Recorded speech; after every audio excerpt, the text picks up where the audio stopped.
نحمده ونصلي على رسوله الكريم أما بعد فأعوذ بالله من الشيطان الرجيم بسم الله الرحمن الرحيم رب اشرح لي صدري ويسر لي أمري واحلل عقدة من لساني يفقهوا قولي ربي زدني علما اللهم فقهنا في الدين اللهم إني أسألك علما نافعا ورزقا طيبا وعملا متقبلا اللهم انفعنا بما علمتنا وعلمنا ما ينفعنا وزدنا علما آمين يا رب العالمين۔ السلام علیکم ورحمۃ اللہ وبرکاتہ۔ لاسٹ ورسز آف سورہ آل عمران۔ سب سے پہلے ان کو ہم روٹس دیکھتے ہیں۔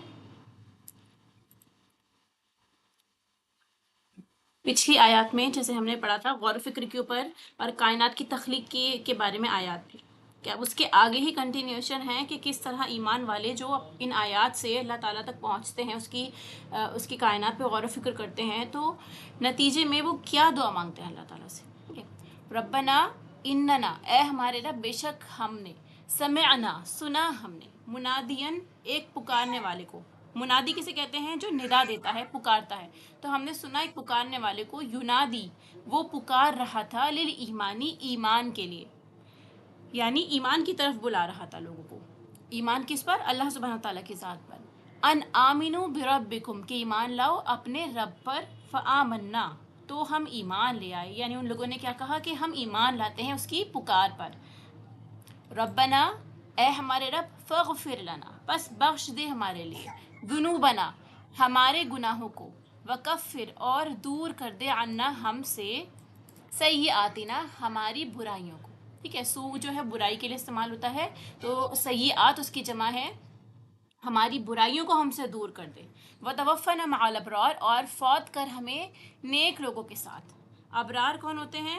ابرار جو ہے یہ آپ نے سنا بھی ہوگا، ہم نے بر بھی پڑھا تھا اس سے پہلے، تو ابرار برن کی جمع ہے ایکچولی، یہ فاعل کی طرف اشارہ ہے، یعنی کام کرنے والے۔ بر جو ہوتا ہے نیکی، اور برن یا بارن جو ہوتا ہے، یعنی بارن کی جمع ابرار ہے، تو وہ سچے لوگ ہوتے ہیں جو کثرت سے بھلائی کرتے ہیں، ہر وقت نیکی پر آمادہ رہتے ہیں، کبھی سستی نہیں کرتے۔ ٹھیک ہے، تو ہمیں ان لوگوں کے ساتھ فوت کرنا جو ہر وقت نیکی میں آگے آگے رہتے ہیں۔ ربنا وآتنا اے ہمارے رب اور دے ہمیں، ما وعدتنا جو وعدہ کیا تو نے ہم سے، علی رسولک اپنے رسولوں کے ذریعے، ولا تخزنا یوم القیامہ اور نہ تو رسوا کرنا ہمیں، خزیون رسوائی کے لیے استعمال ہوتا ہے، تو تخزنا تو رسوا کرنا ہمیں، یوم القیامہ قیامت کے دن، انکا لا تخلف المیعاد بے شک تو خلاف نہیں کرتا یا نہیں کرے گا میعاد اپنے وعدے کو۔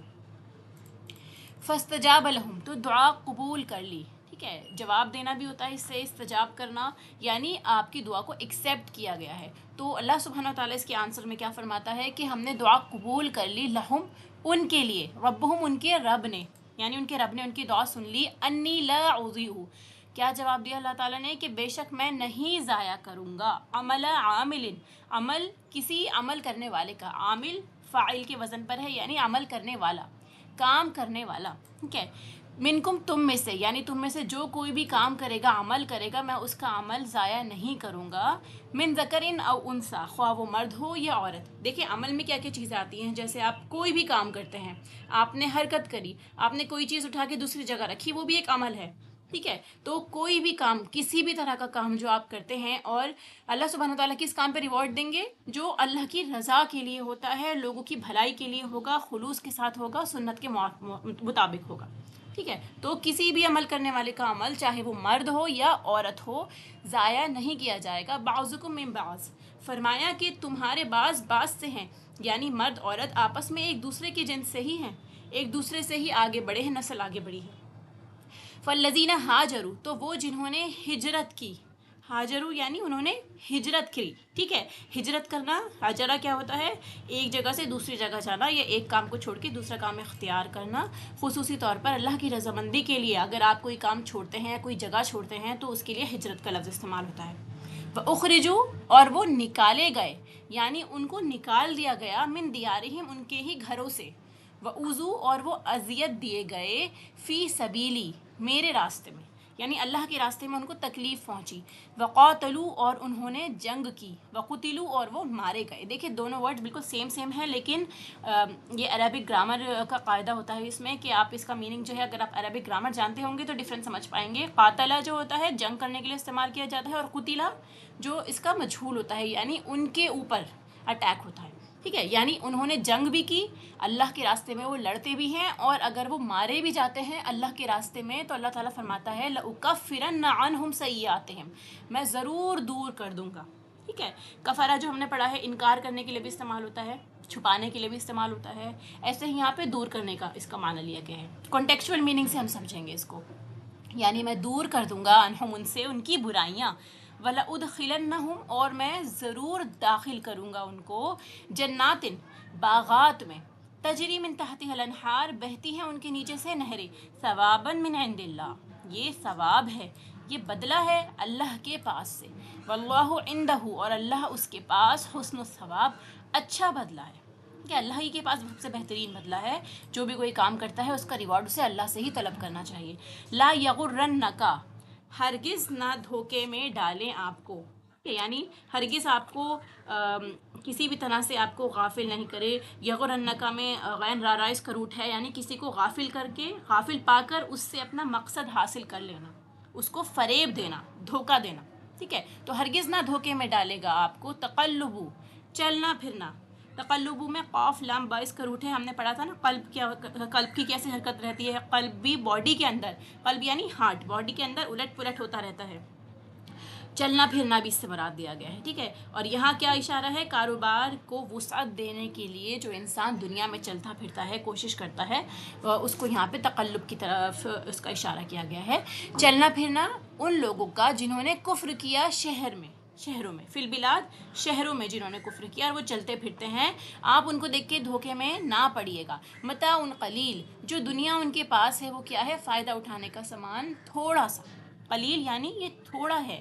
اب یہ قلیل آپ کے حساب سے تو بہت زیادہ مال ہوگا ان کے پاس، ہو سکتا ہے بلینرز دیکھیں ان لوگوں کو، لیکن آخرت کے مقابلے میں یہ نہایت ہی قلیل سا سرمایہ ہے. ثم مأواہم جہنم کیا ہوگا اس کے بعد؟ ان کا ٹھکانہ ہوگا جہنم. وبئس المہاد کتنا برا ہے وہ ٹھہرنا، ٹھکانہ، ٹھہرنے کی جگہ. مہاد جو ہوتی ہے ٹھہرنے کی جگہ کو کہا جاتا ہے. لیکن الذین اتقوا وہ لوگ جنہوں نے تقوی اختیار کیا، وہ ڈرے اپنے رب سے، ربہم اپنے رب سے ڈرتے ہیں. لہم جنات تجری من تحتها الانہار ان کے لیے باغات ہیں، بہتی ہیں اس کے نیچے سے نہریں. خالدین فیہا ہمیشہ رہنے والے ہیں ان میں. نزلا من عند اللہ یہ مہمانی ہوگی. نازل کا نام جانتے ہیں نا، اوپر سے نیچے اترنے کے لیے استعمال ہوتا ہے. تو یہاں پہ کوئی چیز جو اللہ کی طرف سے آپ کے پاس آ رہی ہے، اور یہاں اسپیشلی مہمانی کی طرف اشارہ ہے، یعنی جو بھی بلیسنگز اللہ تعالیٰ آپ کے اوپر اتاریں گے وہ مہمانی ہوگی اس کی جنت میں آپ کے لیے اللہ کے پاس سے. وما عند اللہ خیر للابرار اور جو کچھ اللہ کے پاس ہے وہ بہتر ہے ابرار کے لیے، نیکوکاروں کے لیے جو ہر وقت نیکی میں دوڑ لگاتے رہتے ہیں، کوشش کرتے رہتے ہیں. وَإِنَّ اور بے شک من اہل الکتابی اہل کتاب میں سے بھی کچھ لوگ ایسے ہیں، لَمَن یُؤْمِنُ بِاللَّهِ جو ایمان رکھتے ہیں اللہ پر. یعنی کچھ اہل کتاب کے پڑھنے والے یہود و نصارہ میں سے ایسے بھی ہیں جو اللہ کو مانتے ہیں. وما انزل الیکم اس کو بھی مانتے ہیں جو اللہ نے ان کی طرف نازل کیا. وما انزل الیہم اور جو نازل کیا گیا ان کی طرف، یعنی جو آپ کی طرف نازل کیا گیا. الیکم تمہاری طرف، رسول اللہ کی طرف اشارہ ہے، اور الیہم ان کی طرف، یعنی جو ان کی ہولی بک ہے جو اللہ تعالیٰ نے آسمانی کتاب ان پر نازل کی. خاشعین للہ اس کے ساتھ ساتھ وہ خشوع کرنے والے. خشوع کیا ہوتا ہے؟ کسی کی بڑائی اور عظمت کی وجہ سے دب جانا، ڈرنا. ٹھیک ہے، اس کا رعب محسوس کرنا. تو اللہ تعالیٰ کی خشیت سے وہ ڈرتے ہیں، وہ خشوع کرتے ہیں اللہ کے لیے. لا یشترون بآیات اللہ نہیں وہ بیچتے اللہ کی آیات کو ثمنا قلیلا تھوڑی قیمت پر. یہ کچھ اہل کتاب ہیں ان کے بارے میں بتایا جا رہا ہے کہ وہ ایسا نہیں کرتے. اولئک لہم اجرہم عند ربہم ان کے لیے ہے ان کا اجر ان کے رب کے پاس. ان اللہ سریع الحساب بے شک اللہ تعالیٰ جلد لینے والا ہے. سرعت جلدی کے لیے استعمال ہوتا ہے، جلد لینے والا ہے حساب. یا ایھا الذین آمنو اے لوگو جو ایمان لائے ہو، اصبروا صبر کرو، یعنی حکم دیا گیا ہے یہاں پہ کہ آپ صبر کیجئے. وصابروا اور مقابلے میں مضبوط رہیے. ٹھیک ہے، صبر کیجئے بھی اور ساتھ میں ایک دوسرے کو صبر کی تلقین بھی کیجئے، خود بھی کریے اور دوسروں کو بھی موٹیویٹ کیجئے صبر کرنے پہ. ورابطو، اور تیار رہیے. ٹھیک ہے، ربط جو ہے یہاں پہ تیاری کے لفظ معنوں میں آیا ہے اور اس کے 3 مفہوم اور ہیں، وہ انشاءاللہ آپ کو تفسیر میں بتاتی ہوں. واتقوا اللہ، اور ساتھ ہی اللہ سے ڈریے، یعنی یہ سارے کام آپ کو اللہ سے ڈرتے ہوئے کرنے ہیں. لعلکم تفلحون، تاکہ تم فلاح پا جاؤ. اب ایک ایک کر کے آیات لیتے ہیں. دیکھیے، ربنا اننا سمعنا، یہاں پہ جو دعا مانگی گئی تھی پچھلی آیات سے اسی کی کنٹینیوشن چلتی آ رہی ہے، کیونکہ پچھلی آیات میں ہم نے پڑھا تھا آیت نمبر 192 میں کہ اے ہمارے رب، بے شک تو نے جس کو داخل کیا آگ میں پس وہ رسوا ہو گیا. ٹھیک ہے، اور کوئی مددگار نہیں ہے ظالموں کا. تو جب اللہ تعالیٰ سے ہم نے اس کی پناہ مانگی کہ ہمیں جہنم میں آگ میں نہ داخل کیا جائے، تو اس کے بعد کیا مانگتے ہیں دعا اہل ایمان جو کائنات پہ غور و فکر کر رہے ہیں؟ اے ہمارے رب، ہم نے سنا. ٹھیک ہے، یعنی ہم نے پکارنے والے کی پکار کو سنا، ایک منادی کی آواز کو سنا جو ایمان کے لیے پکار رہا تھا کہ ایمان لے آؤ اپنے رب پر. تو ہم بھی ایمان لے آئے، یعنی آمنا، ہم نے بھی سنا اور ہم نے اطاعت کی. ٹھیک ہے، سمعنا واطعنا. اے ہمارے رب، بس ہمارے گناہوں کو بخش دے. اس کے بدلے میں اللہ تعالیٰ سے دعا کرتے ہیں کہ ہم ایمان لاتے ہیں، آپ ہمارے گناہوں کو بخش دیجئے، ہمیں معاف کر دیجئے. اب تک جو ہم نے پچھلے گناہ کیے ہیں ان سب سے ہماری بخشش فرمائی، ان سب کو ڈھانپ دیجئے، ہمارا مواخذہ نہ کیجئے اور دور کر دے ہم سے ہماری خطائیں، اور تو فوت کرنا ہم کو نیکوکار لوگوں کے ساتھ. تو جو لوگ غور و فکر کر کے اللہ کو پا لیتے ہیں قرآن کی آیات اور کونی آیات پر، یعنی قرآن بھی پڑھتے ہیں اور ساتھ میں کائنات پہ بھی غور و فکر کرتے ہیں، تو پھر یہ ہو ہی نہیں سکتا کہ وہ اپنے رب کو اپنے رب کی پکار پر وہ لبیک نہ کہیں. کہ یعنی ان کا رب ان کو جب پکارتا ہے، وہ قرآن پڑھتے ہیں، سمجھتے ہیں، ایسا ہو ہی نہیں سکتا کہ وہ اس کے بدلے میں عمل نہ کریں یا بخشش نہ مانگیں. وہ کہتے ہیں کہ اے ہمارے رب، ہم نے سنا اور ہم ایمان لے آئے. حقیقی عاجزی پیدا ہوتی ہے جب اپنے رب کی انسان کو معرفت ہو جاتی ہے. جو اپنے رب کو پہچان لیتا ہے وہی ایکچولی ہمبل ہو جاتا ہے.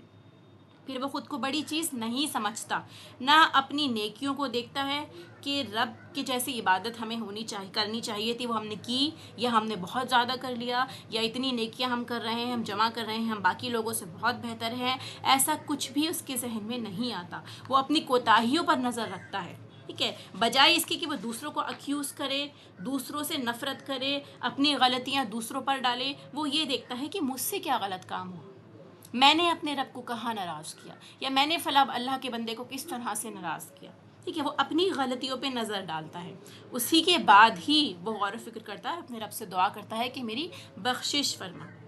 اور جیسے یہاں پہ منادی کا لفظ استعمال ہوا ہے، تو یہ منادی پکارنے والا کون ہے؟ نبی پاک صلی اللہ علیہ وسلم کی طرف بھی اشارہ ہے اور اس کے ساتھ میں قرآن حکیم کی طرف بھی اشارہ ہے. یعنی قرآن ہمیں اللہ کی طرف بلاتا ہے، اس نے ہم کو پکارا، ہم پر ایمان لانے کے لیے کہا. ایسے ہی نبی پاک صلی اللہ علیہ وسلم اللہ کی طرف پکارتے ہیں، توحید کی طرف بلاتے ہیں لوگوں کو. تو اس کے نتیجے میں انسان کیا کرتا ہے کہ وہ ایمان لے آتا ہے، وہ ایکسیپٹ کر لیتا ہے. اسپیشلی ان لوگوں کی طرف اشارہ ہے جو اللہ تعالیٰ پر ایمان رکھتے ہیں، اور وہ کیا کرتے ہیں؟ اس پکار کو سن کر خیر کے کاموں کی طرف لپکتے ہیں. یعنی صرف زبانی کلامی بات نہیں ہے کہ ہم ایمان والے ہیں، مسلمان ہیں، ہم قرآن پڑھ رہے ہیں، بلکہ آپ اب خیر کے کاموں کی طرف بھی لپکنا شروع کر دیتے ہیں. جہاں آپ کو اچھائی دکھتی ہے، آپ کوشش کرتے ہیں کہ سب سے پہلے میں اس نیکی کے کام کو کر دوں. اور ایسے ہی جہاں آپ کو برائی نظر آتی ہے، سب سے پہلے آپ اس کو روکنے پر آمادہ ہو جاتے ہیں. ٹھیک ہے، تو اسی کے ساتھ ساتھ وہ لوگ کیا دعا کرتے ہیں کہ ہم کو نیک لوگوں کے ساتھ فوت کیجیے گا. یعنی اس دنیا میں جو انسان اچھے لوگوں کے ساتھ رہتا ہوگا، جس کی کمپنی اچھے فرینڈز کے ساتھ ہوگی، نیکوکاروں کے ساتھ ہوگی، وہی دعا کرے گا اللہ تعالیٰ سے کہ آخرت میں بھی اور مرتے وقت بھی یا قبر میں بھی ہمیں نیکوکاروں کے ساتھ ہی رکھیں. ٹھیک ہے، نیک لوگوں سے جو محبت کرتا ہے وہی ایسے دعا کر سکتا ہے، ورنہ ایسا ہو نہیں سکتا کہ ہماری زندگی، ہمارا طرز عمل کچھ اور ہو اور بعد کی زندگی میں ہمیں کچھ اور حاصل ہو. کہ جیسی ہماری زندگی ہوگی ویسے ہی ہماری موت ہوگی. اس لیے ہر حال میں اللہ تعالیٰ سے بہتری کی دعا کیا کیجیے، آخری وقت کی بھی دعا کیا کیجیے، اور بہترین ساتھیوں کی دعا کیا کیجیے.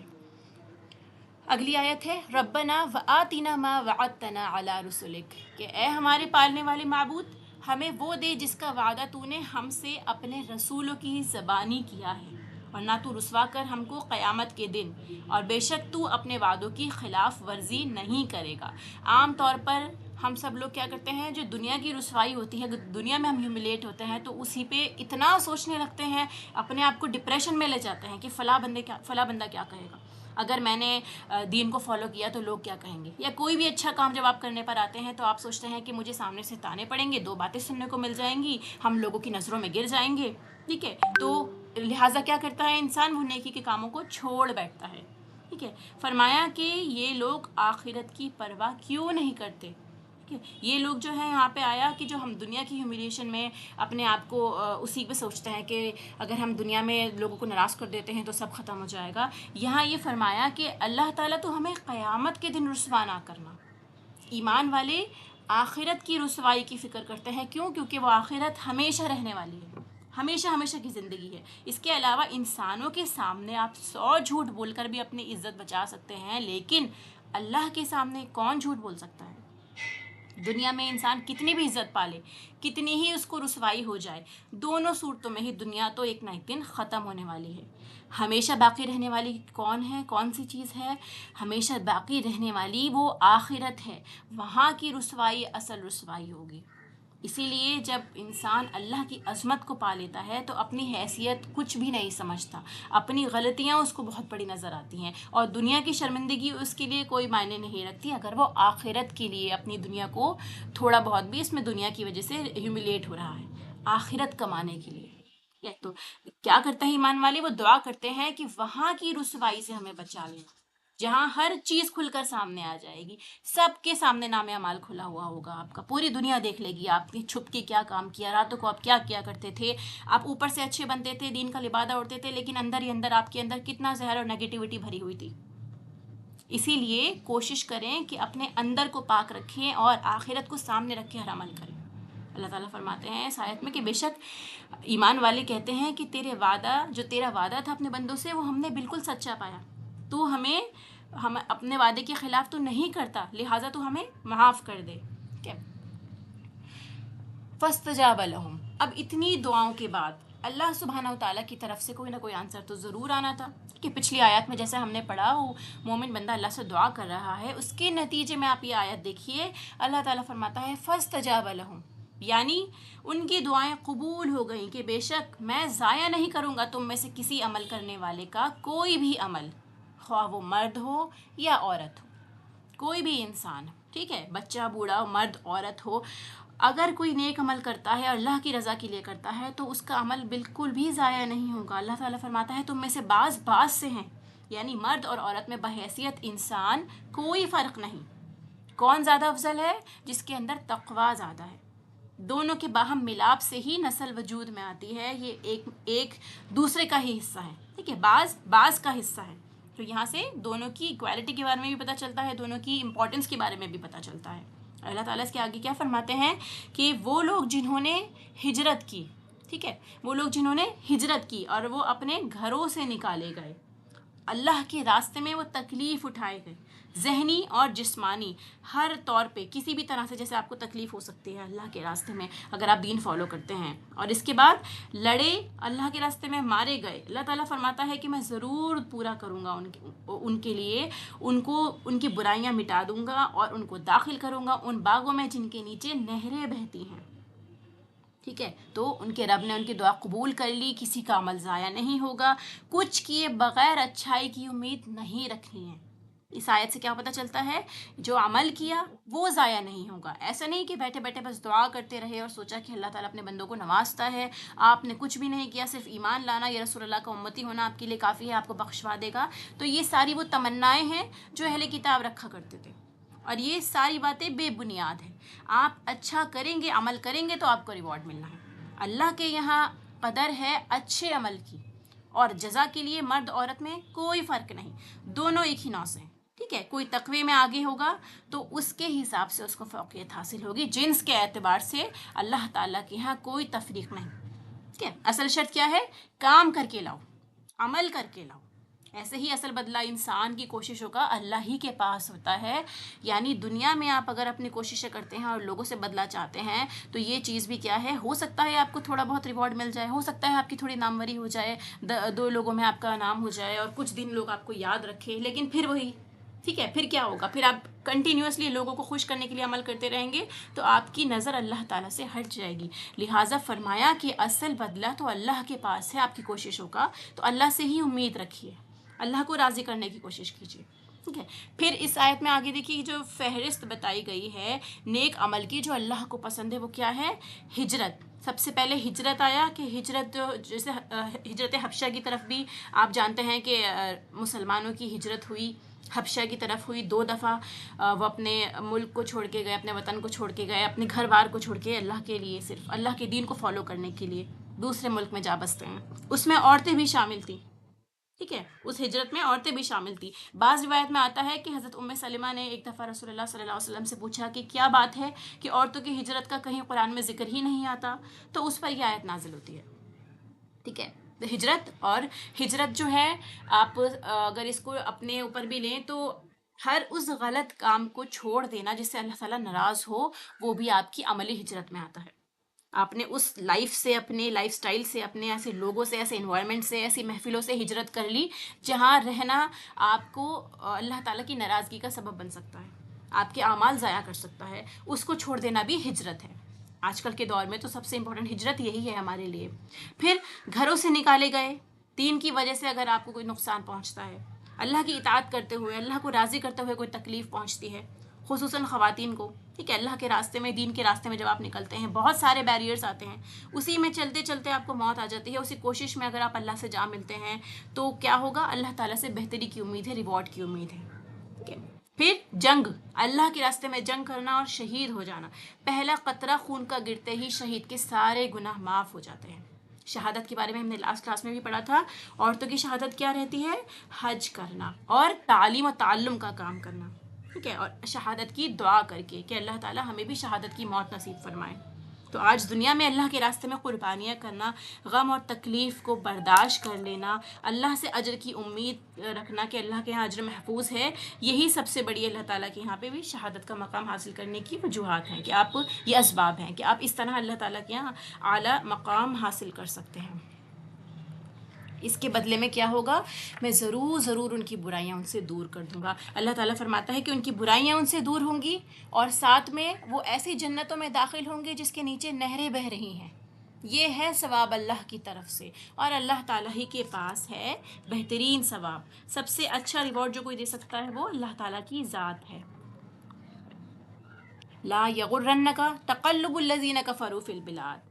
اس کے آگے ہی آپ کو تسلی دی جا رہی ہے کہ نہ دھوکے میں ڈالیں آپ کو فریب کار لوگ. یعنی دیکھیے یہاں پہ یہ بتایا کہ رسول اللہ صلی اللہ علیہ وسلم کو تسلی دی جا رہی ہے، اور ان کے ذریعے ایمان والوں کو تسلی دی جا رہی ہے کہ دنیا میں آپ کافروں کو زمین پہ چلتا پھرتا ہوا دیکھیں، ملکوں میں دیکھیں آپ ان کو، اور اس کے علاوہ آپ ان کو بہت زیادہ کامیاب دیکھتے ہیں. تو عام طور پر ایسا ہوتا ہے کہ جب انسان دین کے راستے پر چلتا ہے تو آزمائشیں اس کے پاس آتی ہیں. ٹھیک ہے، دنیاوی کاروبار اس کے ٹھنڈے پڑ جاتے ہیں جب آپ دین پڑھنے میں لگے ہوئے ہوں گے. تو آپ کا یوزولی جو روٹین ہوگا وہ اس سے ڈفرینٹ ہوگا. ہو سکتا ہے آپ اپنے لیے ٹائم نکالتے ہو، آپ باہر جاتے ہو، شاپنگ کرتے ہو، باتیں کرتے ہو، ٹی وی دیکھتے ہو، لیکن ابھی آپ کو پڑھنا ہے قرآن. اگر آپ تفسیر سے پڑھتے ہیں، سمجھتے ہیں، اس میں ٹائم لگتا ہے. عربی سیکھ رہے ہیں آپ، اس میں پورا دن لگ جاتا ہے آپ کا، اس میں آپ بزی رہتے ہیں. تو کیا ہوتا ہے؟ آبویسلی آپ کی دنیا افیکٹ ہوتی ہے. ہو سکتا ہے کاروبار افیکٹ ہو سکتا ہے ریلیشنس افیکٹ ہو، جن لوگوں سے آپ ملتے تھے ان سے آپ کا ملنا جلنا، ان سے باتیں کرنا کم ہو جائے. ٹھیک ہے، تو اس سچویشن میں کیا ہوگا؟ آپ ضرور سوچیں گے کہ میرا تو نقصان ہو رہا ہے. ٹھیک ہے، انسان یہ دیکھتا ہے کہ وہ لوگ جو اللہ کو نہیں مانتے، اس کے نافرمان ہیں، وہ خوب ترقی کر رہے ہیں دنیا میں، ان کو خوب لگژریز مل رہی ہیں، ہر نعمت سے ایک طرح سے ان کے پاس ہر نعمت موجود ہوگی. ٹھیک ہے، تو یہ کیا ہے؟ انسان یہ سمجھتا ہے کہ یہی ایکچوئل کامیابی ہے. ان کی تجارتیں، ان کے کاروبار ملکوں تک پھیلے ہوئے ہیں، اور وہ لوگ عیش کی زندگی بسر کر رہے ہوتے ہیں. اسی لیے انسان کو جو ایک نارمل انسان کے اندر یہ ایک فیلنگ رہتی ہے کہ جو دنیا کما رہا ہے، جس کے پاس دنیا زیادہ ہے، وہ واقعی کامیاب ہے. ٹھیک ہے، اس چیز کو، کیونکہ دنیا دھوکے کا گھر ہے، اس سے انسان کو بچانے کے لیے، اس مایوسی سے نکالنے کے لیے اللہ تعالیٰ نے یہ آیت فرمائی کہ آپ کو دھوکے میں نہ ڈالیں یہ لوگ، ان کی ترقی سے خود کو بدقسمت بالکل نہ سمجھیں. ٹھیک ہے، کہ آپ پیچھے رہ گئے ہیں، بلکہ فرمایا کہ یہ دھوکے کا گھر ہے، یہ تھوڑا سا فائدہ ہے. متاع قلیل ان کو ہم نے تھوڑا سا فائدہ دیا ہے، اس کے بعد ان کو سخت عذاب کی طرف گھسیٹا جائے گا۔ تو الحمدللہ اللہ کا شکر ہے کہ اگر آپ مسلمان ہیں، آپ کے پاس ایمان کی دولت ہے، آپ اللہ تعالیٰ کی معرفت آپ کو حاصل ہے، آپ عمل کرنے کی کوشش کر رہے ہیں، پھر اگر آپ کے پاس دنیا کم ہے یا پریشانیاں آ رہی ہیں تو یہ بالکل نہ سوچیں کہ آپ کسی چیز سے محروم ہیں، کیونکہ اگر آپ کو آخرت کا عذاب زیادہ بڑا لگتا ہے تو آپ کے لیے دنیا اگر ہاتھ سے جاتی بھی ہے تو زیادہ نقصان کی بات نہیں ہے۔ کیوں؟ کیونکہ ان لوگوں کے لیے کیا بتایا ہے، دیکھیے یہ تھوڑی سی متاع ان کو دی جائے گی، اس کے بعد ان کو گھسیٹا جائے گا آگ میں۔ اللہ تعالیٰ ہم سب کی حفاظت فرمائے، آگ میں جانے سے بچائے۔ اسی لیے دنیا کی زندگی میں یہ نہ سوچیں کہ ہمیں دنیا کمانی ہے، زیادہ سے زیادہ دنیا کو جنت بنانا ہے۔ ہماری جنت وہاں ہے جہاں پہ اللہ تعالیٰ نے اس کو سب سے پہلے بنایا تھا، ٹھیک ہے؟ دنیا جنت نہیں ہے، دنیا تو صرف امتحان گاہ ہے۔ ایسے ہی بتایا متاع قلیل ثم مأواہم جہنم وبئس المہاد، کہ دنیا میں جو کچھ ہے وہ آخرت کے مقابلے میں بہت تھوڑی متاع ہے، بہت تھوڑا ہے۔ جیسے آپ سمجھے نا کہ آپ کے پاس کروڑوں ڈالرز ہو، اس کے سامنے آپ کے پاس چلڑ ہو، تھوڑا سے لٹل سا اماؤنٹ ہو آپ کی، تو ان دونوں میں کوئی موازنہ ہی نہیں ہے۔ ایسے ہی دنیا اور آخرت، اس کا کوئی موازنہ ہی نہیں ہے۔ دنیا کی جتنے بھی ریسورسز ہیں، نعمتیں ہیں، وہ بہت تھوڑی ہیں۔ پھر ان کا ٹھکانہ بتایا جہنم ہے، اللہ کے سب نافرمانوں کا ٹھکانہ جہنم ہے، اور وہ کتنا برا ٹھکانہ ہے۔ دنیا کے بڑے سے بڑے فائدے کو متاع قلیل کہا گیا ہے، کیونکہ آخرت کے مقابلے میں ان کی کوئی حیثیت نہیں۔ سورہ قصص میں بھی آتا ہے، کیا بھلا وہ شخص جس سے ہم نے اچھا وعدہ کیا اور وہ اس کو پانے والا بھی ہو، اس شخص کی طرح ہو سکتا ہے جسے ہم نے دنیا کا متاع دیا نا، یعنی اسے تھوڑا سا دنیا کا مال و متاع اس کو مل گیا، تو اس کی طرح ہو سکتا ہے جس کے لیے آخرت تیار ہے۔ پھر قیامت کے دن وہ خاطر کیے جانے والوں میں سے ہوگا، یعنی قیامت کے دن اس کی پکڑ ہوگی۔ تو ایک طرف وہ شخص ہے جو دنیاوی اعتبار سے فائدے میں ہے، دوسرا وہ شخص ہے جو اخروی اعتبار سے فائدے میں ہے۔ تو اصل فائدہ کیا ہے، ہم کو یہ سوچنا ہے، دنیا میں اسی چیز کا امتحان ہے کہ ہمارے لیے ایکچوئل پرائیورٹی کیا ہے۔ اصل فائدہ وہ ہے جو ہمیشہ کے لیے فائدے میں ہوتا ہے، وہ وقتی طور پر فائدہ حاصل نہیں کرتا، بلکہ وہ فائدہ حاصل کرتا ہے جو کبھی نہ مٹنے والا ہوگا۔ لیکن الذین اتقوا ربہم، یہ بتایا وہ لوگ جو اپنے رب سے ڈرتے رہے، ان کے لیے باغات ہیں۔ تو یہاں کنڈیشن آ گئی سب سے پہلے ہمارے سامنے، تقویٰ، کہ جو اپنے رب کو حاضر ناظر جانتے ہیں، ہر عمل میں ان کا خیال میں رہتا ہے کہ میرا رب مجھے دیکھ رہا ہے، اپنے رب سے وہ کبھی غافل نہیں ہوتے، ان کے لیے باغات ہیں جن کے نیچے نہریں بہہ رہی ہیں، جس میں وہ ہمیشہ رہیں گے۔ اور یہ مہمانی ہوگی اللہ کے پاس سے، جو اللہ کے پاس ہے وہ بہت اچھا ہے ان نیکوکاروں کے لیے جو دنیا میں اکٹھے ہوتے ہیں اللہ کے لیے، نیکیاں کرتے ہیں تو اللہ کے لیے، ٹھیک ہے، مسجدوں میں جاتے ہیں تو اللہ تعالیٰ کے لیے۔ تو ایک طرف انسان کے سامنے وقتی فوری دنیاوی فائدے ہوتے ہیں، اس کے بدلے سامنے کیا رہتا ہے، دوسری طرف بعد میں آنے والے ہمیشہ رہنے والے آخرت کے فائدے۔ تو جب کسی کی دنیا کو نقصان ہوتا ہے یا دنیا کے فائدے وہ حاصل نہیں کر پاتا تو وہ یہ نہ سمجھے کہ میری رسوائی ہو رہی ہے۔ ایسے میں دنیا اکٹھی ہو جاتی ہے ان لوگوں کے پاس جن کے پاس دنیاوی متاع بہت ہوتی ہے، ٹھیک ہے، یعنی جو دنیاوی طور سے بہترین حالت میں رہ رہے ہیں۔ تو انسان وقتی طور پر یہ نہ سوچے کہ اس کی کوئی عزت نہیں ہے۔ یہاں اس آیت میں اسی کو کمپنسیٹ کیا گیا ہے کہ دیکھو کل اس کو کیا ملے گا۔ وہ انسان جو آج محنت کر رہا ہے وہ اللہ کا مہمان ہوگا، اللہ تعالیٰ کائنات کا رب اس کی مہمانی کرے گا، اتنی زیادہ اس کی قدردانی ہوگی۔ اگر کسی نے اللہ کی خاطر اس دنیا کا کوئی فائدہ چھوڑ دیا، جیسے آپ دیکھیں گے نا، حرام مال چھوڑ دینا، انٹرسٹ چھوڑ دینا، کسی نے آپ کو کچھ غلط بولا ہے آپ پلٹ کے جواب نہیں دیتے، بدلہ نہیں لیتے، غیبت نہیں کرتے، ٹھیک ہے، بڑے سے بڑا کوئی بھی آپ گناہ سوچ لیں، آپ اس کو صرف اللہ کی رضا کے لیے چھوڑ دیتے ہیں، تو وقتی فائدوں کو قربان کر دینا اس کے لیے بہت بڑا فائدہ اس کو آخرت میں ملنے والا ہے، اللہ کے پاس ہے اس کا فائدہ ان لوگوں کے لیے جو ابرار ہیں۔ سورہ مطففین میں بھی آتا ہے کہ نیک لوگ نعمتوں میں ہوں گے۔ دوسری جگہ سورہ دحر میں آتا ہے کہ بے شک نیک لوگ ایسے ایسے جام سے پئیں گے جس میں کافور کی آمیزش ہوگی۔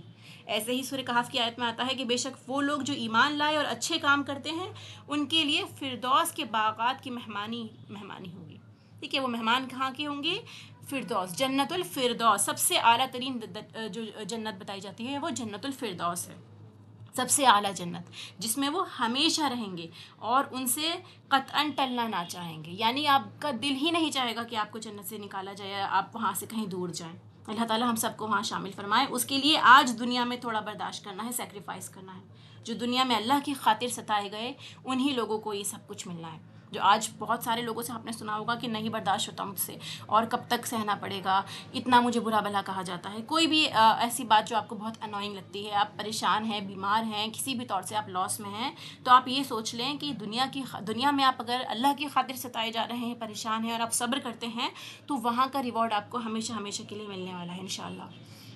وَإِنَّ مِنْ أَهْلِ الْكِتَابِ، یہاں پہ اہل کتاب کے بارے میں بتایا گیا کہ بے شک اہل کتاب میں سے کچھ لوگ ایسے ہیں جو اللہ پر ایمان لاتے ہیں، اور جو آپ کی طرف نازل ہوا اور جو ان کی طرف نازل ہوا، یعنی جو آپ کی طرف نازل ہوا قرآن اس پر بھی، اور جو ان کی طرف نازل ہوا یعنی تورات اور انجیل اس پر بھی وہ لوگ ایمان لاتے ہیں، اس کو بھی مانتے ہیں، اور ساتھ ہی ساتھ کیا کرتے ہیں، وہ اللہ سے ڈرنے والے ہیں، ٹھیک ہے، ان کے اللہ کے سامنے جھکنے والے ہیں، عاجزی کرنے والے ہیں، جو اللہ کی آیات کے بدلے تھوڑی قیمت نہیں لیتے، ایسے لوگوں کا اجر ان کے رب کے پاس ہے، بے شک اللہ تعالیٰ جلد حساب لینے والا ہے۔ انہی لوگوں کا بدلہ جو ہے ان کے رب کے پاس محفوظ ہے، اللہ تعالیٰ ان کو ریوارڈ دے گا اس کے بدلے، ٹھیک ہے۔ تو فرمایا اللہ سے ڈرنے والے لوگ، عاجزی کرنے والے لوگ، ان کے سامنے حق آتا ہے تو وہ خوشی سے قبول کر لیتے ہیں، ٹھیک ہے، یہ سب سے بڑی صفت بتائی گئی ان کی کہ وہ اللہ سے ڈرتے ہیں اور بندوں کے سامنے بھی عاجزی سے رہتے ہیں، تکبر نہیں کرتے، خاشعین دب جانے والے، ٹھیک ہے، اور ساتھ ہی وہ اللہ کی آیات کو بھی نہیں بیچتے، اس میں خرابیاں نہیں نکالتے، جیسے لوگ ہوتے ہیں نا اپنا کام بنانے کے لیے دنیاوی اعتبار سے وہ چاہتے ہیں کہ تھوڑا بہت تیڑ نکالیں، مینپولیٹ کر دیں، اور یہ بولیں کہ آج کل کے ٹائم پہ یہ سب چیزیں نہیں ہو سکتی ہیں، یا کسی بھی طرح سے کوئی ایسا ہیلا بہانہ بنا کے آیات کو ٹھکرا دینا، وہ یہ سب وہ کام نہیں کرتے، اسپیشلی اہل کتاب کی طرف اشارہ ہے یہاں پہ، جیسے حدیث مبارکہ میں بھی آتا ہے کہ اہل کتاب میں سے وہ لوگ جو اپنی کتاب کو مانیں، ٹھیک ہے، وہ 3 قسم کے لوگ ہیں جن کو اللہ تعالیٰ دگنا اجر دیتا ہے، ان میں سے ایک ٹائپ کس کی ہے، وہ اہل کتاب جو اپنے پیغمبر پر ایمان لاتے ہیں اور محمد صلی اللہ علیہ وسلم پر بھی ساتھ میں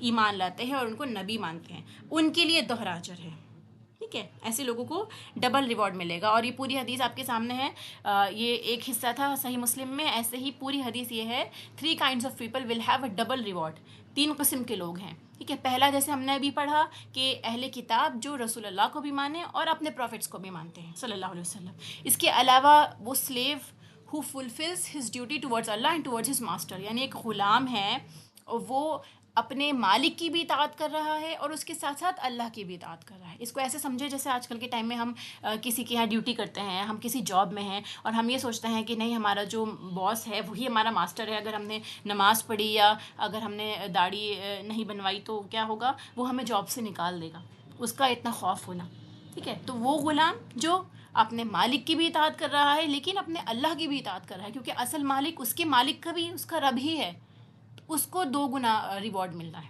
ایسا بھی نہیں ہے کہ وہ اپنے مالک کی نافرمانی بھی کر رہا ہے، اس کو ستا رہا ہے، پریشان کر رہا ہے اور یہ کہہ رہا ہے کہ یہ دین کا کام ہے یا پھر یہ اسلام ہے، اس طرح بھی نہیں ہے، آپ کو اتنی خوبصورتی اور حکمت کے ساتھ کام کرنا ہے کہ آپ اپنی دونوں ڈیوٹیز کو پورا کریں، نہ ایک کو چھوڑیں، ٹھیک ہے، اور اگر آپ اپنی جاب کرتے ہیں اس کو بھی حلال طریقے سے کرتے جائیں، اور ایسے ہی تیسری کیٹیگری بتائی کہ ایک آدمی ہے جس کے پاس ایک سلیو گرل ہوتی ہے، ایک لانڈی، وہ اس کو پڑھاتا ہے، اس کو ایجوکیٹ کرتا ہے، اس کو طور طریقے سکھاتا ہے، اس کے بعد اس کو آزاد کر کے اس سے شادی کر لیتا ہے، یہ اس دور میں بھی بتایا جاتا تھا نا، کیونکہ کافی لانڈیوں کا اور غلاموں کا دور تھا، وہ جنگ میں بہت ساری عورتیں آ جاتی تھیں، ان کو لانڈی بنا دیا جاتا تھا، تو ایک طرح سے ان کی رسپیکٹ کے لیے ان کو ایجوکیٹ کرنے کی طرف بھی موٹیویٹ کیا گیا ہے اس حدیث کے ذریعے، تاکہ آپ ان کو آزاد بھی کریں، ان کو ایجوکیٹ بھی کریں اور پھر ان سے آپ شادی کر لیں ایز اے آزاد عورت، اس کو بھی ڈبل ریوارڈ دیا جائے گا انشاءاللہ، ٹھیک ہے۔ پھر سورہ اعراف کی آیت میں آتا ہے کہ قوم موسیٰ میں سے کچھ لوگ ایسے ہیں، یعنی ایک جماعت ایسی تھی جو حق کے ساتھ رہنمائی کرتی اور حق ہی کے ساتھ انصاف کرتے ہیں، ٹھیک ہے، یعنی کچھ لوگ تھے قوم موسیٰ میں سے، بنی اسرائیل میں سے، ان کے یہودیوں میں سے، جو حق کی طرف رہنمائی کرتے تھے اور انصاف کا کام کرتے تھے، انصاف کی بات کرتے تھے، ان کی تعریف کی جا رہی ہے، یعنی اللہ تعالیٰ جہاں پہ اچھائی ہوتی ہے، جہاں پہ لوگ تعریف کے لائق ہوتے ہیں، ان کی قرآن تعریف بھی کرتا ہے، ان کے بارے میں بھی بتاتا ہے، ایسے ہی حضرت انس رضی اللہ تعالیٰ عنہ سے مروی ہے کہ جب نجاشی کی وفات کی خبر پہنچی، نجاشی کون تھے؟ نجاشی حبشہ کے مالک جو تھے اس ٹائم پہ، سردار، جن کے پاس ہجرت کر کے گئے تھے، وفات سب سے پہلا جو مہاجرین گئے تھے وہ حبشہ کی طرف ہی گئے تھے، تو وہ جو نجاشی اس وقت میں ان لوگوں کو پناہ بھی دیتے ہیں اور ساتھ میں وہ ایگری بھی کرتے ہیں کہ جو آپ کے نبی لے کر آئے ہیں اور جو ہمارے نبی لے کر آئے تھے وہ ایک ہی چیز ہے، تو یہ بتایا کہ جب ان کی وفات کی خبر پہنچتی ہے تو نبی پاک صلی اللہ علیہ وسلم کیا فرماتے ہیں کہ اس کا جنازہ پڑھو. ٹھیک ہے, یہ جنازہ پڑھنا اس کا مطلب کیا نشانی ہے کہ ان کو بھی مسلمان ہی مانا گیا. رسول اللہ نے ان کی نماز ادا کری. تو لوگ کہنے لگے کہ ہم اس حبشی پر نماز پڑھیں, تو آپ نے یہ آیت نازل فرمائی. ٹھیک ہے, اس کے بعد آپ نے یہ آیت پڑھی. یعنی نجاشی نے انکار نہیں کیا تھا, یہی کہا تھا کہ وہ آپ کی یہ وہی روح ہے جو عیسیٰ علیہ السلام جو ان کی طرف جو پہنچایا تھا, وہ سیم کلام ہے, دونوں کی تعلیم ایک ہی ہے. پھر ایسے ہی نصارہ کی اکثریت زیادہ مسلمان ہوئے, یعنی میجورٹی آف کرسچنز جو تھے وہ مسلمان ہوتے ہیں یہود کے مقابلے. یہود بہت کم ہوتے ہیں جو ایمان لے کر آتے ہیں. کہ رسول اللہ صلی اللہ علیہ وسلم کے زمانے میں بھی یہود مسلمانوں کی تعداد میں جو تھے مسلمان ہونے والے, وہ یہود کی تعداد بہت کم تھی, اور نصارہ بہت زیادہ ایمان لے کر آئے تھے. ٹھیک ہے, تو یہاں کیا بتایا جا رہا ہے کہ اگر ان میں سے کوئی بھی ایمان لائے گا تو اس کو بھی ریوارڈ ملنا ہے. آخری آیت ہے یا ایھا الذین آمنو. ٹھیک ہے, یعنی کیا اس آیت میں کیا بتایا جا رہا ہے, سورت کی اختتام پر اہل ایمان کو خطاب کر کے کہا جا رہا ہے کہ اے لوگو جو ایمان لائے ہو, یا ایھا الذین آمنو اصبروا, صبر کرو, وصابروا, اور ایک دوسرے کو صبر کی تلقین کرو, اور ساتھ ہی کیا بتایا, ورابطوا, ایک دوسرے سے جڑے رہو, اور ساتھ واتقوا اللہ, اللہ سے ڈرتے رہو تاکہ تم کامیاب ہو جاؤ, لعلکم تفلحون. ٹھیک ہے, اللہ سے ڈرو تاکہ تم کامیاب ہو جاؤ. جو کچھ صورت میں بیان ہوا ہے اس کو چند الفاظ میں یہاں دہرا دیا گیا ہے. ٹھیک ہے, صورت کا خلاصہ ہے, اس میں 2 دفعہ صبر کا ذکر آیا ہے کہ دنیا میں کامیابی کا راستہ صبر کے ساتھ ہے. تو صبر کا لفظی معنی جیسے ہم جانتے ہیں روکنا, باندھنا اپنے آپ کو, اللہ کی اطاعت پر خود کو روک لینا, نافرمانی کے کاموں سے بچنے کی کوشش کرنا, نفسانی خواہشات سے بچنے کی کوشش کرنا, ایسے ہی اپنے آپ کو صدموں پہ یا نیگیٹو ریاکشن سے اپنے آپ کو بچانا. ٹھیک ہے, اور پھر جب انسان کو تکلیف پہنچتی ہے, مصیبت کا وقت آتا ہے, پریشانی ہوتی ہے, کوئی دکھ والی بات آپ سنتے ہیں, اذیت کی بات سنتے ہیں, جیسے پچھلی آیت میں آتا ہے, تو بھی آپ صبر سے کام لیتے ہیں, ایسے ریاکشن سے بچتے ہیں جو اللہ کو ناپسند ہے. اس کے ساتھ ہی صابرو کا لفظ بھی آیا ہے. ٹھیک ہے, وصابرو, تو صابرو اس میں کیا مفہوم پایا جاتا ہے, سخت صبر کا مفہوم پایا جاتا ہے پہلے. ٹھیک ہے, ایک دوسرے سے بڑھ چڑھ کر, زیادہ سے زیادہ آگے بڑھ کر خود کو صبر کے لیے پیش کرنا. ٹھیک ہے, وہ صبر کر رہا ہے, میں اس سے زیادہ کروں گی. ٹھیک ہے, ایک دوسرے کو ساتھ میں, دوسرا معنی کیا ہے کہ ایک دوسرے کو صبر کی تلقین دینا, جمانا ایک دوسرے کو. اگر آپ سے کوئی ایڈوائز لیتا ہے, آپ کو کوئی شیئر کرتا ہے, تو آپ نگیٹو چیزیں ڈالنے کے بجائے, اس کو پٹی فیل کرانے کے بجائے, یا پھر آپ کسی کی غیبت کرنے کے بجائے اس کو صبر کی تلقین کرتے ہیں. ٹھیک ہے, تو یہ بھی صبر کے اندر آتا ہے. اور پھر اس کے علاوہ تیسرا معنی کہ دشمن کے مقابلے میں صبر کرنا. ٹھیک ہے, دشمن کے مقابلے میں اگر آپ جنگ میں ہیں تو وہاں پہ ثابت قدمی کے ساتھ ڈٹے رہیں اللہ کے دین کے لیے. تو صبر ایک ایلیویٹر ہے, ایک طرح سے سمجھیے ڈمبل ہے. جیسے ہم ڈمبل اٹھاتے ہیں اپنے مسلس کو اسٹرانگ کرنے کے لیے, جم جاتے ہیں, ایسے ہی صبر کیا ہے, ایک ڈمبل ہے جو ہمارے مسلس کو, ہماری انر فیتھ کو اسٹرانگ کرتا ہے. ٹھیک ہے, تو جتنا زیادہ آپ اسٹرانگ کرنا چاہیں گے اتنا بھاری وزن اٹھائیں. ایسے ہی جتنا زیادہ آپ اپنے ایمان کو مضبوط کرنا چاہیں گے اتنا زیادہ آپ صبر کریں اللہ کے راستے میں. پھر آتی ہے بات رباط کی. رباط کیا چیز ہوتی ہے؟ ٹھیک ہے, رابطو جو ہے یہ ایک بہت جامع لفظ ہے, خود کو باندھ کر رکھنا. سب سے پہلے آپ نے خود کو باندھ کر رکھا نیکی کے کاموں پر. ٹھیک ہے, ایک طرح سے یہ صبر کا ہی سنونم ہے. ٹھیک ہے, سیلف کنٹرول. پھر اس کے علاوہ دوسرا معنی کہ اپنے نفس کو تیار رکھنے کے علاوہ, جیسے آپ نے خود کو باندھا, نفس کو تیار کیا نیکیوں پر, پھر آپ نے تیاری کی جنگ کے لیے, کہ ساز و سامان تیار کرنا. مراد ہے کہ پوری تیاری سے رہو. توکل اس وقت تک نہیں ہو سکتا جب تک اسباب نہ ہو. اگر آپ کو پتہ ہے کہ جنگ ہو سکتی ہے, یا آپ کو وربل جنگ کرنی ہے, آپ کو دلائل کے ساتھ بحث کرنی ہے, تو بھی آپ کو اپنی پوری تیاری کے ساتھ رہنا چاہیے. آپ کے پاس سارا ساز و سامان, سارے ریسورسز موجود رہنے چاہیے. یہ بھی ربط کے اندر آتا ہے, رباط کے اندر آتا ہے. ٹھیک ہے, پھر اس کے بعد تیسرا معنی کیا ہے رباط کا؟ آپس میں ایک دوسرے سے جڑے رہنا, معاشرتی تعلقات, فیمیلیل بانڈ. ٹھیک ہے, اس سے آپ ایک دوسرے کو مضبوط رکھیں. صلہ رحمی کرنا, معاشرے میں باہم ہمدردی رکھنا, احسان کرنا, بہتر سلوک کرنا, یہ سب اس کے اندر آتا ہے, جس سے بانڈ اسٹرانگ ہو سکتی ہے. جس بھی طریقے سے آپ کی بانڈ اسٹرانگ ہو سکتی ہے لوگوں کے ساتھ, وہ بھی رباط کی کیٹیگری کے اندر آتا ہے. ٹھیک ہے، زیادہ سے زیادہ رباط کو پروموٹ کیا گیا ہے یہاں پہ. جیسے ہم نے دیکھا سامان حرب تیار رکھنا، خود کو تیار رکھنا، چوکس رکھنا، اور اس کے ساتھ میں اپنی بانڈ بھی اسٹرانگ رکھنا کہ آپ کو یونٹی کی بھی ضرورت ہے. جب سب لوگ ساتھ میں ہوں گے، اکٹھا ہوں گے، تو اس وقت میں مضبوطی زیادہ ہو جاتی ہے. پھر یہاں پر ایک حدیث مبارکہ بھی ہے. نبی پاک صلی اللہ علیہ وسلم نے کیا فرمایا؟ اللہ کے راستے میں ایک دن کا رباط، یعنی اگر آپ اللہ کے دین کے لیے، اس کی پروٹیکشن کے لیے اگر آپ اپنے آپ کو پیش کرتے ہیں، تو وہ ایک اللہ کے راستے میں ایک دن کا رباط 1 مہینے مسلسل روزے اور ساری رات عبادات سے بہتر ہے. ٹھیک ہے، جیسے آپ دیکھتے ہیں نا سرحدوں پہ لوگ ہوتے ہیں، اگر آپ اللہ کے راستے میں جاتے ہیں، اگر آپ اپنے آپ کو پیش کرتے ہیں، آپ جیسے اس وقت میں بھی جب جنگوں کا ماحول تھا تو صحابہ اپنے آپ کو والنٹیئر کیا کرتے تھے. نبی پاک صلی اللہ علیہ وسلم سو جایا کرتے تھے، باقی مسلمان آپس میں ایک دوسرے کے ساتھ کے الگ الگ ٹرن لے کے کہ آپ میں جاگوں گا، میں پہرا دوں گا، پھر تم سو جانا. تو یہ کیا چیز ہوتی ہے؟ رباط ہوتی ہے کہ جو اللہ کے راستے میں ایک دن کا رباط کر رہا ہے.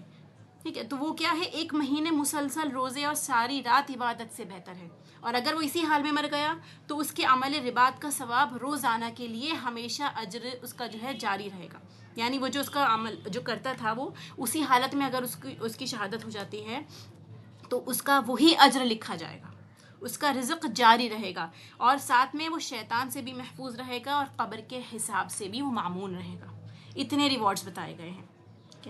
کیا کیا بتایا یہاں پہ؟ دیکھیے اس کا اجر قیامت تک اتنا ہی اجر لکھا جائے گا. اس کے علاوہ اس کو رزق بھی ملتا رہے گا قبر میں، شیطان سے بھی وہ آخری وقت میں محفوظ رہے گا، اور ساتھ ہی قبر کے حساب سے بھی وہ حفاظت میں رہے گا. ایسے ہی دوسری حدیث میں بھی آتا ہے کہ جو شخص حالت رباط میں مر جائے تو جو کچھ ثواب کا کام دنیا میں وہ کرتا تھا وہ برابر جاری رہے گا.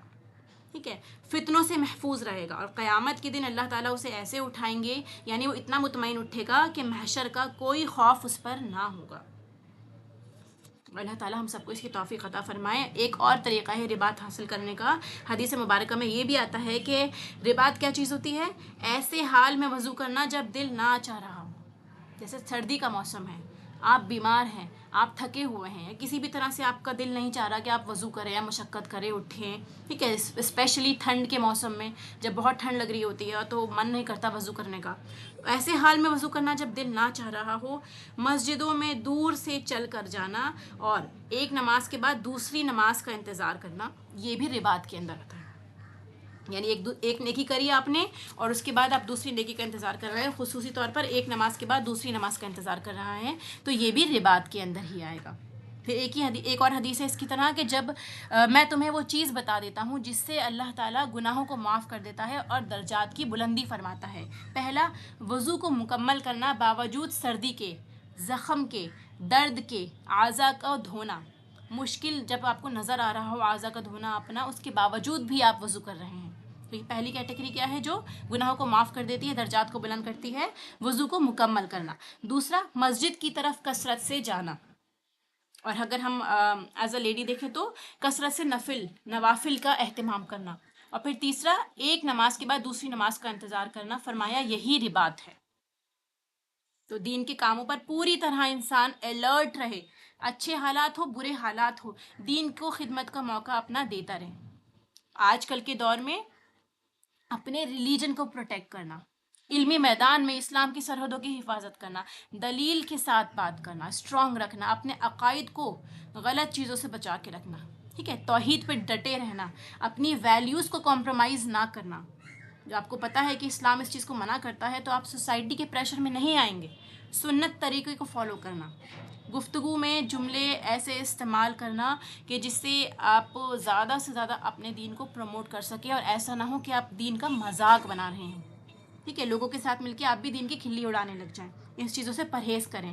ایسے ہی جو ویسٹرن کلچر کا آپ کے اوپر ایفیکٹ آتا ہے اس سے بچ کے رکھنا. ہماری اسٹڈی بکس میں بھی آپ دیکھیں گے سلیبس میں بچوں کو کیا چیزیں پڑھائی جا رہی ہیں، کس طرح آپ اپنے بچوں کی حفاظت کر سکتے ہیں. اگر آلریڈی آپ ان کو یہ نالج نہیں دیں گے تو وہ باہر سے جو نالج لے رہے ہوں گے وہی ان کے اندر مضبوط ہوتی چلی جائے گی اور وہ اسی کو سچ سمجھنے لگیں گے. تو جو بھی پرابلم ایریاز ہوں، جہاں پہ بھی اسلام کمزور ہو رہا ہو، وہاں اسلام کو پروٹیکٹ کرنا اور اللہ کی دین کی حفاظت کرنا ایک طرح سے ہمارے اوپر ہی ذمہ داری ہے. یہ سب رباط کے اندر آئیں گے. پھر لاسٹ میں تعلقات کو مضبوط رکھنا اور تقوی اختیار کرنا. اس کے ساتھ میں یہ آیت کمپلیٹ ہوتی ہے. اس کو سمرائز کر لیتے ہیں ایک بار کہ ہم نے سورہ آل عمران میں کیا پڑھا. اس صورت کا خلاصہ سورہ آل عمران اور سورہ بقرہ جیسے ہم جانتے ہیں یہ جوڑے کی فارم میں آئے گی. زہراوین کہا گیا تھا, بادلوں کی شکل میں آتی ہے اور اپنے پڑھنے والے کے لیے شفاعت کریں گی. ٹھیک ہے, دونوں صورتوں میں ہی بہت ساری سملیرٹیز پائی جاتی ہیں. دونوں کا آغاز الف لام میم سے ہوتا ہے اور دونوں کا اختتام دعا پر ہو رہا ہے جیسے ہم نے یہاں دیکھا. اس سورے میں 2 بڑے مضامین کا ذکر ہے. سب سے پہلے حق پر ثبات. ٹھیک ہے, یعنی حق پر آپ ڈٹے رہیں اور غور و فکر کرتے رہیں. ٹھیک ہے, عقیدے کی درستگی کے بارے میں بات کی, اللہ تعالیٰ سے مضبوط تعلق کے بارے میں بات کی گئی ہے. یہ پہلا مضمون تھا. دوسرا مضمون پھر اس کے بعد کہ آپ جب عمل کر رہے ہیں اس پہ جمے رہیں. ٹھیک ہے, پہلے تو آپ نے جو عقائد ہیں اس کو اسٹرانگ رکھا, پھر جب آپ عمل کر رہے ہیں اس پہ آپ جم گئے ہیں. اپنے اندر کی کمزوریوں کو دور کر کے سوسائٹی سے افیکٹڈ نہ ہو کے آپ اپنے عمل پہ ڈٹے ہوئے ہیں.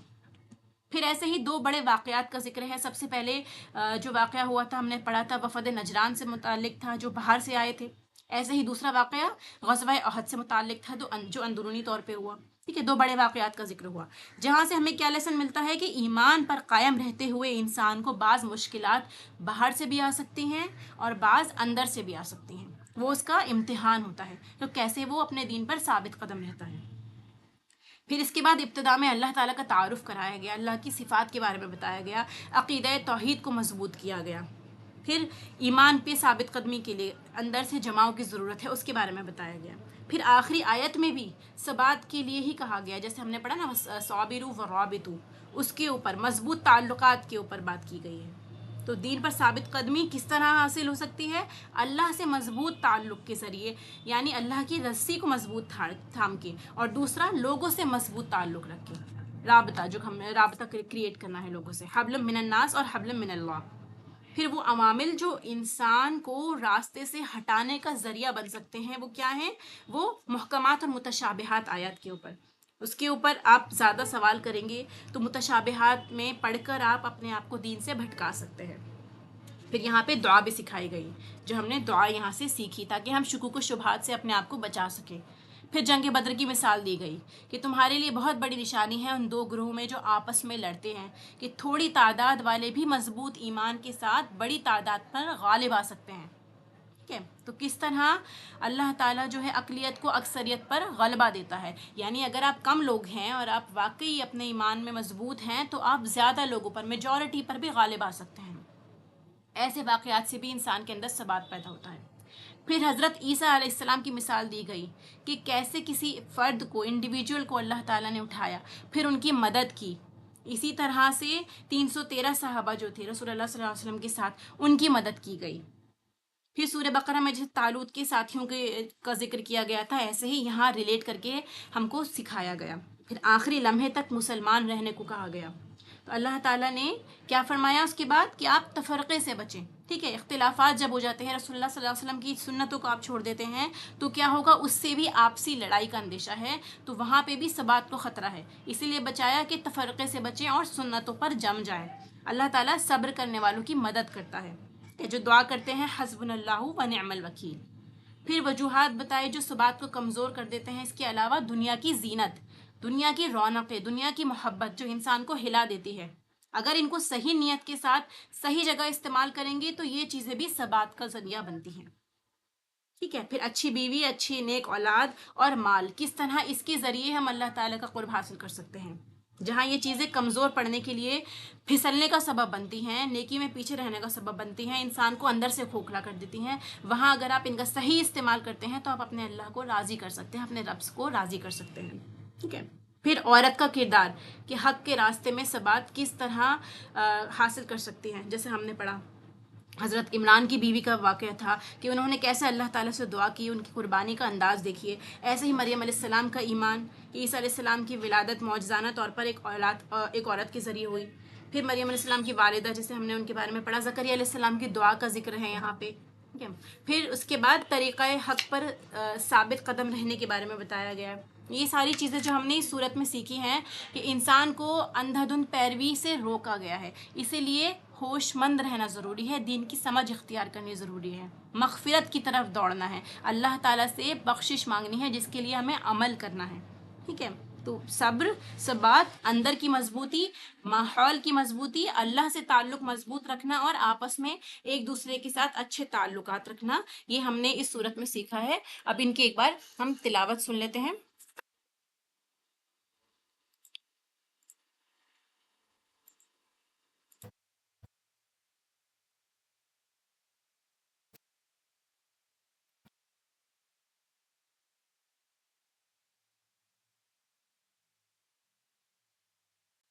ربنا إننا سمعنا مناديا ينادي للإيمان أن آمنوا بربكم فآمنا ربنا فاغفر لنا ذنوبنا وكفر عنا سيئاتنا وتوفنا مع الأبرار ربنا وآتنا ما وعدتنا على رسلك ولا تخزنا يوم القيامة إنك لا تخلف الميعاد فاستجاب لهم ربهم أني لا أضيع عمل عامل منكم من ذكر أو أنثى بعضكم من بعض فالذين هاجروا وأخرجوا من ديارهم وأوذوا في سبيلي وقاتلوا وقتلوا لأكفرن عنهم سيئاتهم ولأدخلنهم جنات تجري من تحتها الأنهار ثوابا من عند الله والله عنده حسن الثواب لا يغرنك تقلب الذين كفروا في البلاد متاع قليل ثم مأواهم جهنم وبئس المهاد لكن الذين اتقوا ربهم لهم جنات تجري من تحتها الأنهار خالدين فيها نزلا من عند الله وما عند الله خير للأبرار وإن من أهل الكتاب لمن يؤمن بالله وما أنزل إليكم وما أنزل إليهم خاشعين لله لا يشترون بآيات الله ثمنا قليلا أولئك لهم أجرهم عند ربهم إن الله سريع الحساب يا أيها الذين آمنوا اصبروا وصابروا ورابطوا واتقوا الله لعلكم تفلحون